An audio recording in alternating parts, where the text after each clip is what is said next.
નમસ્કાર મિત્રો। 3 માર્ચના રોજ હોળી અને ચંદ્રગ્રહણનો એક એવો ભયાનક અને શક્તિશાળી સંયોગ બની રહ્યો છે જે પૂરા 100 વર્ષ પછી આવ્યો છે। અને આ દિવસે જો તમે ગાય માતાને ચૂપચાપ એક ગુપ્ત વસ્તુ ખવડાવી દો છો તો તમારી 7 પેઢી સુધીની ગરીબી મટી જશે અને ભાગ્યના બંધ તાળા હંમેશા માટે ખુલી જશે। આ કોઈ સામાન્ય રાત નથી, પણ બ્રહ્માંડની રહસ્યમયી શક્તિઓને જગાડવાની રાત છે। માટે જો તમે આર્થિક તંગી અને દેવાથી પરેશાન હો તો આ વિડીયોમાં બતાવેલો અચૂક ઉપાય જાણી લો, કારણ કે ગ્રહણના સમયે કરેલું એક નાનું કાર્ય પણ લાખો ગણું ફળ આપે છે અને સાક્ષાત માતા લક્ષ્મીને તમારા ઘરે પધારવા મજબૂર કરી દે છે। આગામી 3 માર્ચના રોજ એક અત્યંત દુર્લભ અને પ્રભાવશાળી ખગોળીય ઘટના ઘટવા જઈ રહી છે, કારણ કે આ દિવસે હોળીના પવિત્ર તહેવારની સાથે વર્ષનું પ્રથમ ચંદ્રગ્રહણ પણ લાગવાનું છે, જે જ્યોતિષની દ્રષ્ટિએ અત્યંત મહત્વનું માનવામાં આવે છે। આ એવી રાત છે જ્યારે બ્રહ્માંડની રહસ્યમયી ઊર્જા આપણી ધરતી સાથે ટકરાશે અને શાસ્ત્રો મુજબ ગ્રહણના સમયે કરવામાં આવેલો એક નાનો ઉપાય પણ 1000 ગણું ફળ આપે છે। માટે આ દિવસે ગાય માતાને એક ખાસ વસ્તુ ખવડાવવાથી તમે તમારી 7 પેઢીની ગરીબી દૂર કરી શકો છો। જ્યારે રાહુ પોતાની કાળી છાયાથી ચંદ્રને ગ્રસે છે ત્યારે ધરતી પરના દરેક જીવની માનસિક અને આર્થિક સ્થિતિ પર તેની ઊંડી અસર પડે છે, કારણ કે ચંદ્ર એ આપણા મન અને ધનનો કારક છે અને જ્યારે ચંદ્ર પીળામાં હોય ત્યારે ઘરમાં કલહ વધે છે અને આર્થિક નુકસાન થાય છે। આ નકારાત્મક ઉર્જાથી બચવા માટે ગૌ સેવા સર્વોત્તમ છે, કારણ કે ગાયના શરીરમાં 33 કોટી દેવી દેવતાઓનો વાસ છે અને તેમના નેત્રોમાં સાક્ષાત સૂર્ય અને ચંદ્ર બિરાજમાન છે, જે રાહુની અશુભ અસરોને ખતમ કરવાની શક્તિ ધરાવે છે। આ ઉપાય કરવા માટે તમારે તમારા ઘરની રસોઈમાંથી થોડો ઘઉંનો લોટ લેવો, જેમાં સૂર્યની ઊર્જા હોય છે। ત્યારબાદ તેમાં મંગળ અને સમૃદ્ધિનું પ્રતીક એવો ગોળ ભેળવવો અને રાહુ કેતુના અશુભ પ્રભાવને શાંત કરવા માટે તેમાં એક મુઠ્ઠી કાળા તલ ઉમેરવા, જે તમારા જૂના પાપોને શોષી લેશે। આ મિશ્રણમાં માતા લક્ષ્મીના આશીર્વાદ સમાન શુદ્ધ દેશી ઘી નાખીને એક મોટો પેંડો તૈયાર કરવો અને તેની બરાબર વચ્ચે એક આખી લવિંગ દબાવી દેવી, જે તમારા ઘરના તમામ કષ્ટો અને નકારાત્મકતાને તેમાં કેદ કરી લેશે। સૌથી મહત્વની વાત એ છે કે આ ઉપાય તમારે બિલકુલ મૌન રહીને અને ગુપ્ત રીતે કરવાનો છે, એટલે કે જ્યારે તમે આ સામગ્રી તૈયાર કરો અને ગાયને ખવડાવવા જાઓ ત્યારે કોઈની પણ સાથે વાત ન કરવી। ગ્રહણના સમયે જ્યારે તમે આ પેંડો ગાય માતાને તમારી જમણી હથેળી પર રાખીને ખવડાવશો અને ગાયની જીભ તમારી હથેળીને સ્પર્શ કરશે ત્યારે તમારી હસ્તરેખામાં રહેલા તમામ દુર્ભાગ્ય અને દરિદ્ર યોગ તે જ ક્ષણે નાશ પામશે। આ ઉપાય કર્યા બાદ ગાયની પીઠ પર હાથ ફેરવવો અને તેમના પગ પાસેની થોડી માટી માથે લગાવવી, જે તમારા માટે એક સુરક્ષા કવચનું કામ કરશે અને તમે જોશો કે થોડા જ દિવસોમાં અટકેલું ધન પાછું આવવા લાગશે, વ્યાપારમાં પ્રગતિ થશે અને તમારા પરિવારમાં સુખ શાંતિનો વાસ થશે, જે તમારી આવનારી પેઢીઓ માટે પણ સમૃદ્ધિના દ્વાર ખોલી દેશે। આગળ વાત કરીએ તો આ 3 માર્ચના ચંદ્રગ્રહણ દરમિયાન અમુક સાવચેતી રાખવી પણ એટલી જ અનિવાર્ય છે, કારણ કે જો તમે આ નિયમોનું પાલન નથી કરતા તો ગમે તેટલા ઉપાય કરવા છતાં તેનું ફળ મળતું નથી। ખાસ કરીને ગ્રહણના સૂતક કાળથી લઈને ગ્રહણ મોક્ષ સુધી ઘરમાં રાંધેલું ભોજન ન કરવું જોઈએ અને જો અગાઉથી બનાવેલું ભોજન હોય તો તેમાં તુલસીના પાન અથવા ડાભ નાખી દેવા જોઈએ, જેથી રાહુની નકારાત્મક કિરણો તેની શુદ્ધતાને નુકસાન ન પહોંચાડે। આ સમયે ખાસ કરીને ગર્ભવતી મહિલાઓએ વધુ સાવધ રહેવાની જરૂર છે, કારણ કે શાસ્ત્રો મુજબ ગ્રહણની અસર ગર્ભમાં રહેલા શિશુ પર સૌથી વધુ થતી હોય છે। માટે ગ્રહણકાળ દરમિયાન ગર્ભવતી સ્ત્રીઓએ ઘરની બહાર ન નીકળવું જોઈએ અને કોઈ પણ અણીદાર વસ્તુ જેવી કે સોય, કાતર કે ચપ્પુનો ઉપયોગ બિલકુલ ન કરવો જોઈએ તથા સતત પોતાના ઈષ્ટદેવના મંત્રોનો માનસિક જાપ કરવો જોઈએ, જેથી બાળકની આસપાસ એક સુરક્ષા કવચ બની રહે। આ ઉપરાંત જે લોકોની કુંડળીમાં રાહુ કે શનિની મહાદશા ચાલી રહી હોય અથવા જેમને પિતૃદોષ હોય તેમણે આ રાત્રે ભગવાન શિવના ઓમ નમઃ શિવાય મંત્રનો જાપ કરવો શ્રેષ્ઠ માનવામાં આવે છે, કારણ કે મહાદેવ જ કાળના પણ કાળ છે અને તેમની ભક્તિથી મોટામાં મોટા ગ્રહદોષ શાંત થઈ જાય છે। ગ્રહણ સમાપ્ત થયા પછી એટલે કે મોક્ષકાળ બાદ સૌથી પહેલા આખા ઘરમાં ગંગાજળનો છંટકાવ કરવો જોઈએ અને ઘરના મુખ્ય દ્વાર પર હળદર કે કુમકુમથી સાથીઓ બનાવવો જોઈએ, જેથી ઘરમાં શુદ્ધ ઉર્જાનો પ્રવેશ થાય। હોળીના આ પવિત્ર દિવસે ગ્રહણ હોવાથી હોલિકા દહનનો સમય પણ બદલાઈ શકે છે, માટે શાસ્ત્રોક્ત વિધિ મુજબ ગ્રહણના મોક્ષ પછી જ પવિત્ર અગ્નિ પ્રગટાવવી જોઈએ, જે તમારા જીવનના તમામ દુઃખોને બાળીને ભસ્મ કરી દેશે। આ રાત્રે તમે જે ગૌ સેવાનો ઉપાય કર્યો છે તેનું ફળ ત્યારે જ પૂર્ણ માનવામાં આવશે જ્યારે તમે તમારા મનમાં કોઈના પ્રત્યે વેર કે દ્વેષ રાખ્યા વગર પૂર્ણ શ્રદ્ધાથી દાન પુણ્ય કરશો।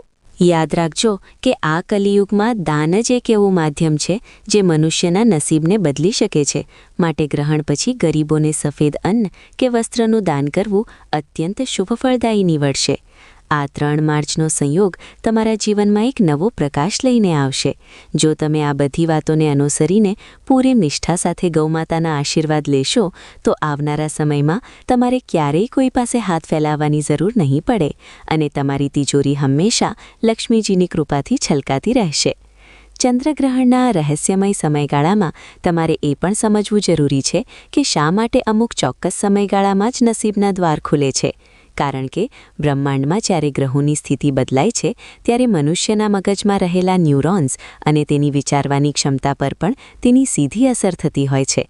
3 માર્ચની આ રાત્રે જ્યારે તમે ગૌમાતાને તે વિશેષ સામગ્રી અર્પણ કરો છો ત્યારે તમે માત્ર એક પશુને ખોરાક નથી આપી રહ્યા, પણ તમે બ્રહ્માંડની તે અનંત શક્તિ સાથે જોડાઈ રહ્યા છો જે તમારા ભાગ્યનું સંચાલન કરે છે. આ સમયે તમારી આસપાસના વાતાવરણમાં એક પ્રકારની સ્તબ્ધતા હોય છે અને જો તમે આ સમયે લોભ, લાલચ કે ક્રોધનો ત્યાગ કરીને મનથી સાચા બનીને ઉપાય કરો છો તો તમારી આર્થિક સ્થિતિમાં ક્યારેય ન જોયો હોય તેવો ઉછાળો આવી શકે છે. ઘણા લોકો એવું માને છે કે માત્ર પૂજાપાઠ કરવાથી બધું મળી જાય છે, પરંતુ વાસ્તવમાં પવિત્ર ભાવના સાથે કરેલી જીવદયા એ સૌથી મોટી પૂજા છે. અને જ્યારે તમે ગ્રહણના કષ્ટદાયક સમયમાં કોઈ અબોલ જીવની જઠરાગ્નિ તૃપ્ત કરો છો ત્યારે તે જીવના અંતરાત્મામાંથી નીકળતા આશીર્વાદ સીધા પરમાત્મા સુધી પહોંચે છે. આ દિવસે હોળી હોવાથી અગ્નિતત્વ પણ ખૂબ જ સક્રિય હોય છે. માટે ગ્રહણ પછી જ્યારે તમે હોલિકા દહનના દર્શન કરો ત્યારે તમારા મનમાં રહેલા તમામ નકારાત્મક વિચારો, આળસ અને દેવાની ચિંતાને તે અગ્નિમાં હોમી દેવાનો સંકલ્પ કરજો. શાસ્ત્રોમાં એવું પણ વર્ણવવામાં આવ્યું છે કે જે લોકો આ દિવસે મૌન રહીને મહામૃત્યુંજય મંત્રનો જાપ કરે છે તેમના શરીરની આસપાસ એક એવું તેજસ્વી વલય બને છે કે જેના કારણે કોઈપણ તાંત્રિક અભિચાર કે મેલી વિદ્યાની અસર તેમના પર ક્યારેય થતી નથી. આ સ્ક્રિપ્ટના માધ્યમથી હું તમને એ જ સમજાવવા માંગુ છું કે ગરીબી એ માત્ર નસીબનો ખેલ નથી, પણ તે ઊર્જાના સંતુલનનો અભાવ છે અને ગૌમાતા પાસે જઈને કરેલી આ વિધિ તમારા જીવનમાં ઊર્જાનું તે સંતુલન ફરીથી સ્થાપિત કરી દેશે, જેથી તમારી આવક વધશે અને ખર્ચ ઘટવા લાગશે. આ ઉપાયને અંધશ્રદ્ધા નહીં પણ એક આધ્યાત્મિક વિજ્ઞાન માનીને કરજો, કારણ કે શ્રદ્ધા વગર કરેલું કોઈ પણ કાર્ય નિષ્ફળ જાય છે, પણ અતૂટ વિશ્વાસ સાથે કરેલી એક નાની પ્રક્રિયા પણ પહાડ જેવી મુસીબતોને ક્ષણવારમાં દૂર કરી શકે છે.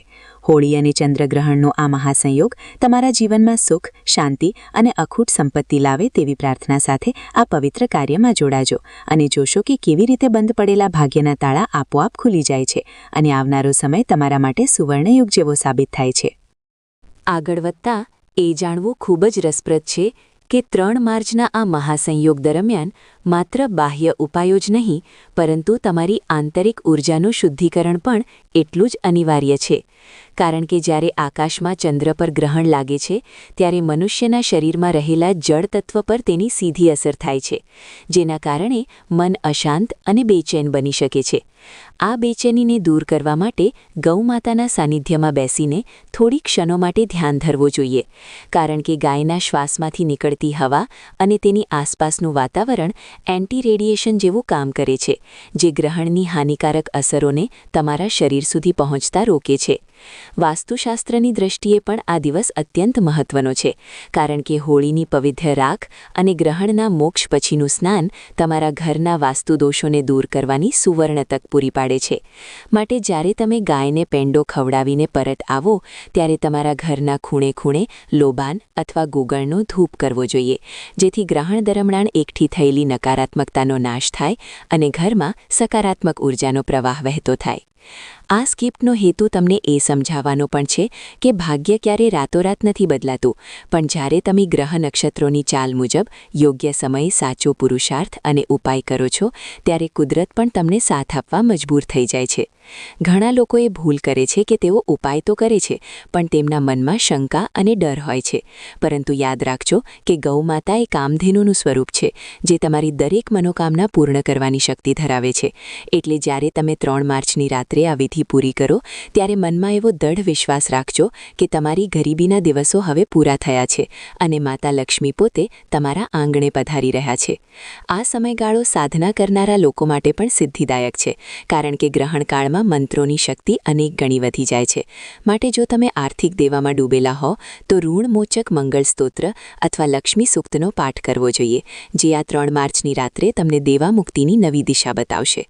આ ઉપાય માત્ર પૈસા માટે જ નહીં, પણ પરિવારના સભ્યોના સ્વાસ્થ્ય અને દીર્ઘાયુ માટે પણ એટલો જ અસરકારક છે, કારણ કે ગાયના દૂધ, દહીં, ઘી અને છાણ, ગૌમૂત્રમાં પણ દૈવીય ઔષધિઓ રહેલી છે, જે આપણને રોગમુક્ત રાખે છે. હોળી અને ગ્રહણના આ અદ્ભુત સંગમને તમારા જીવનનું ટર્નિંગ પોઈન્ટ બનાવજો અને યાદ રાખજો કે જે માણસ પ્રાણીમાત્ર પર દયા રાખે છે અને પ્રકૃતિ સાથે લયમાં જીવે છે, તેને ક્યારેય કોઈ ગ્રહ પીડી શકતો નથી, કારણ કે ઈશ્વર હંમેશા એવા લોકોની રક્ષા કરે છે જેઓ અસહાય જીવોની સેવા કરે છે.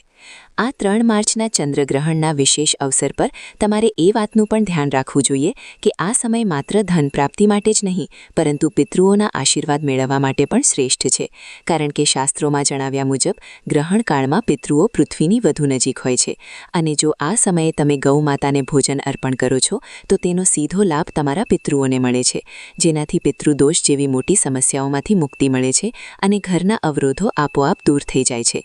ઘણીવાર આપણે મહેનત તો ખૂબ કરીએ છીએ, પણ કોઈ અદૃશ્ય અવરોધ આપણને સફળતા સુધી પહોંચવા દેતો નથી, જે પિતૃઓની અપ્રસન્નતાને કારણે હોઈ શકે છે. પણ ગાયની સેવા એ એકમાત્ર એવો માર્ગ છે જે પિતૃઓને તૃપ્ત કરી શકે છે. ગ્રહણ સમાપ્ત થયા પછીના સ્નાનનું પણ અદ્ભુત મહત્વ છે, કારણ કે ગ્રહણ દરમિયાન આખા બ્રહ્માંડમાં નકારાત્મક તરંગો ફેલાયેલા હોય છે, જે આપણા શરીરમાં રહેલી સુષુપ્ત ઊર્જાને નબળી પાડે છે. માટે ગ્રહણ પછી ગંગાજળ મિશ્રિત પાણીથી સ્નાન કરવાથી તમારી આભા એટલે કે ઓરા ફરીથી શુદ્ધ અને તેજસ્વી બને છે, જે તમને બીજા દિવસે હોળીના પર્વ પર નવી ઊર્જા સાથે કાર્ય કરવાની શક્તિ આપે છે. આ સ્ક્રિપ્ટમાં જણાવેલા ઉપાયોનો હેતુ તમને માનસિક રીતે પણ મજબૂત કરવાનો છે, કારણ કે જ્યારે તમારો રાહુ અને ચંદ્ર મજબૂત બને છે ત્યારે તમારી કલ્પના શક્તિ અને આત્મવિશ્વાસ વધે છે, જેના પરિણામે તમે વ્યવસાય કે નોકરીમાં એવા નિર્ણયો લઈ શકો છો જે તમને પ્રગતિના શિખર પર લઈ જાય. 3 માર્ચની આ રાત તમારા માટે કોઈ સાધારણ રાત નથી, પણ તે એક પ્રાયશ્ચિત અને પુનર્જન્મની રાત છે, જ્યાં તમે તમારા ભૂતકાળના નકારાત્મક કર્મોને છોડીને ઉજ્જવળ ભવિષ્ય તરફ ડગલું માંડી શકો છો. તમારે એ પણ યાદ રાખવું જોઈએ કે હોળીનો પવિત્ર અગ્નિ પ્રજ્વલિત થયા પછી તેની પ્રદક્ષિણા કરતી વખતે જો તમે ગાયના ઘીનો એક દીવો ત્યાં પ્રગટાવો છો તો તે તમારી આર્થિક વૃદ્ધિ માટે અચૂક સાબિત થાય છે, કારણ કે અગ્નિ એ બ્રહ્માંડનું તે તત્વ છે જે તમારી પ્રાર્થનાઓને સીધી ઈશ્વર સુધી પહોંચાડે છે. આ ઉપાયમાં વપરાતી દરેક વસ્તુ એટલે કે લોટ, ગોળ, તલ અને લવિંગ એ માત્ર પદાર્થો નથી, પણ તે બ્રહ્માંડની શક્તિઓને આકર્ષવાના માધ્યમો છે, જે તમારી ગરીબીને જડમૂળથી ઉખેડી ફેંકવાની ક્ષમતા ધરાવે છે. આ સમયગાળામાં ખાસ કરીને એવા લોકોએ સાવચેત રહેવું જોઈએ જેઓ શારીરિક રીતે નબળા છે અથવા જેમને વારંવાર બીમારીઓ આવે છે, કારણ કે ગ્રહણની અસર રોગ પ્રતિકારક શક્તિ પર પણ પડે છે. માટે ગૌસેવા અને મંત્રજાપ એ તમારા માટે કવચ સમાન છે, જે તમને બાહ્ય નકારાત્મકતાથી બચાવશે. જ્યારે તમે પૂર્ણ શ્રદ્ધાથી આ બધી પ્રક્રિયા પૂર્ણ કરશો ત્યારે તમે અનુભવશો કે તમારા મનમાંથી ચિંતાઓનો ભાર હળવો થઈ ગયો છે અને તમે એક નવા ઉત્સાહ સાથે તમારા લક્ષ્યો તરફ આગળ વધી રહ્યા છો. મિત્રો, 3 માર્ચની આ રાત તમારા જીવનમાં પરિવર્તન લાવવાની એક સુવર્ણ તક છે અને મને પૂરો વિશ્વાસ છે કે જો તમે પૂરી શ્રદ્ધા અને અતૂટ વિશ્વાસ સાથે ગૌમાતાનો આ પવિત્ર ઉપાય કરશો તો તમારા જીવનની તમામ આર્થિક મુસીબતો અને દેવાનો બોજ ચોક્કસપણે હળવો થશે, કારણ કે સાચા મનથી કરેલી જીવદયા ક્યારેય નિષ્ફળ જતી નથી. આ ઉપાય માત્ર તમારા માટે જ નહીં, પણ તમારા સમગ્ર પરિવાર અને આવનારી પેઢીઓ માટે પણ સુખ અને સમૃદ્ધિના દ્વાર ખોલી શકે છે. માટે આ માહિતીને માત્ર તમારા સુધી મર્યાદિત ન રાખતા તમારા મિત્રો અને સગા સંબંધીઓ સાથે પણ જરૂર શેર કરજો, જેથી તેઓ પણ આ પુણ્યશાળી કાર્યનો લાભ ઉઠાવી શકે અને તેમના જીવનમાં પણ ખુશીઓનું આગમન થાય. જો તમને આજનો આ વિડીયો પસંદ આવ્યો હોય અને તમે આવી જ ઉપયોગી આધ્યાત્મિક અને જ્યોતિષીય માહિતી મેળવવા માંગતા હો તો અત્યારે જ આ વિડીયોને લાઇક કરો અને અમારી ચેનલને સબસ્ક્રાઇબ કરીને બેલ આઇકન દબાવવાનું ભૂલશો નહીં, જેથી આવનારા તમામ મહત્વના વિડીયોની માહિતી તમને સૌથી પહેલાં મળતી રહે.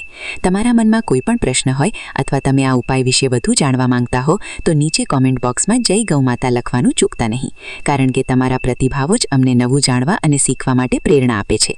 ભગવાન મહાદેવ અને માતા લક્ષ્મીની કૃપા તમારા પર હંમેશા બની રહે અને આ હોળી તથા ચંદ્રગ્રહણનો સંયોગ તમારા ભાગ્યને ચમકાવી દે તેવી મંગલ કામના સાથે ફરી મળીશું એક નવા વિડીયોમાં. ત્યાં સુધી સ્વસ્થ રહો, ખુશ રહો અને ગૌ માતાની સેવા કરતા રહો. આભાર અને જય શ્રી કૃષ્ણ.